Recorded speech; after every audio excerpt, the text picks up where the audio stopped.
when you study the history of Christianity, the problem has always been that people who became heretics did not very well understood the picture that Jesus Christ and the apostles painted.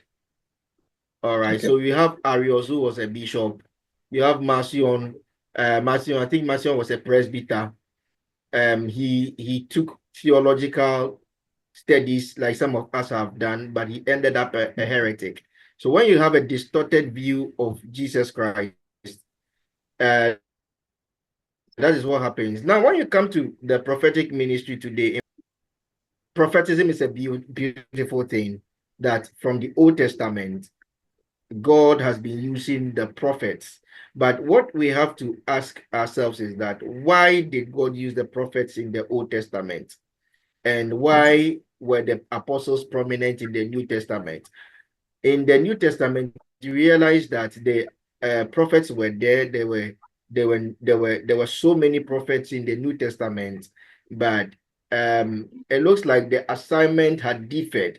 And so it was the apostles that were rather leading. The prophets were in the church and they were supporting the ministry work. They were prophesying. And for example, you read Acts chapter 13, you realize that they were praying and prophesying with the teachers.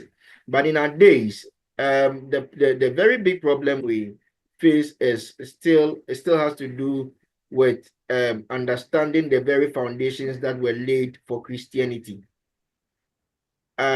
We are in an era where that people think that Christianity is boundless because Christianity has spiritual elements. I mean, Christianity is spiritual. So people think it is boundless, therefore embracing apophatic spirituality. Apophatic spirituality or apophatic theology simply means that understanding God from applying the negatives to God, in a sense that you would say, instead of saying I know God, you would say that nobody can know God because God is big. When you follow apophatic, both cataphatic and apophatic spirituality has taking them extreme has negative connotations.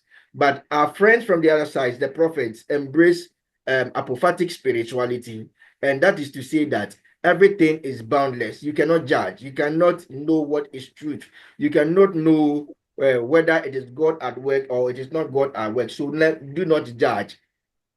That is what taking apophatic spirituality to the extreme. God is big. What if he is not just Elohim and he is something else?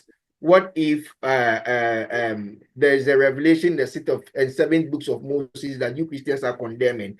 And so why not let us explore? Very dangerous. That is the era where contemporary prophetism finds itself. Today, you ask yourself, there are people there you will count more 10 people, about 8 of them are prophets. You will count 20 people, about 18 of them are prophets. The fact that you can see visions, the fact that you can hear the Holy Spirit, it doesn't make you a prophet. There are dynamics of the discipline of the ministry of a prophet.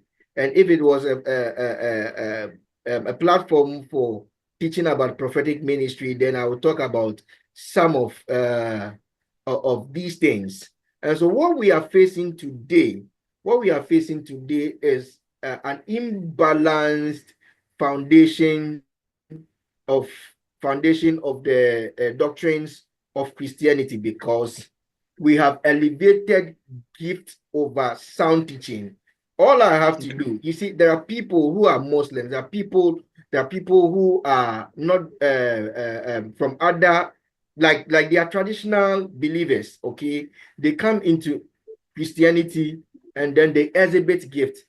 All we need to do today is to believe in their gift and then give them a position and then call them prophets and then call them evangelists and then send them out.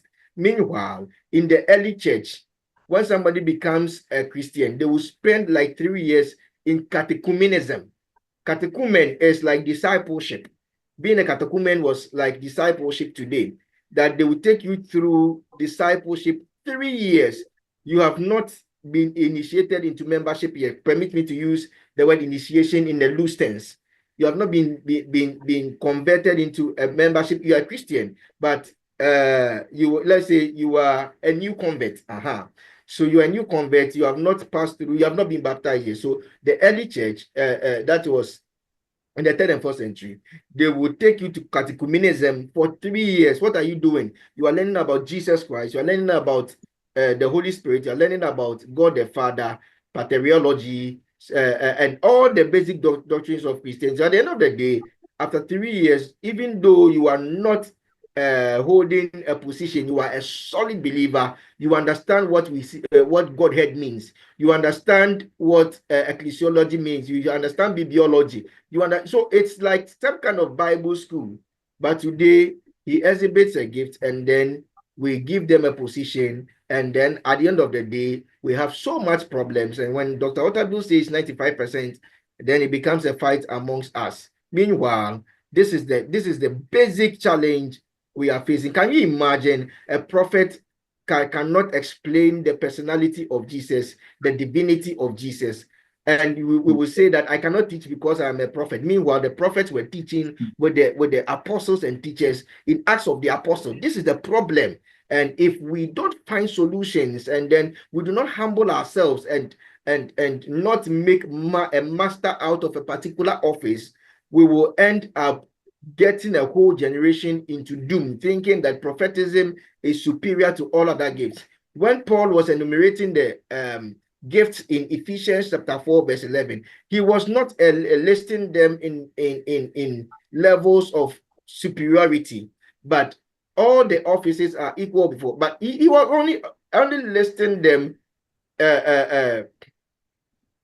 by how he organized them, not because the one office is superior to the other.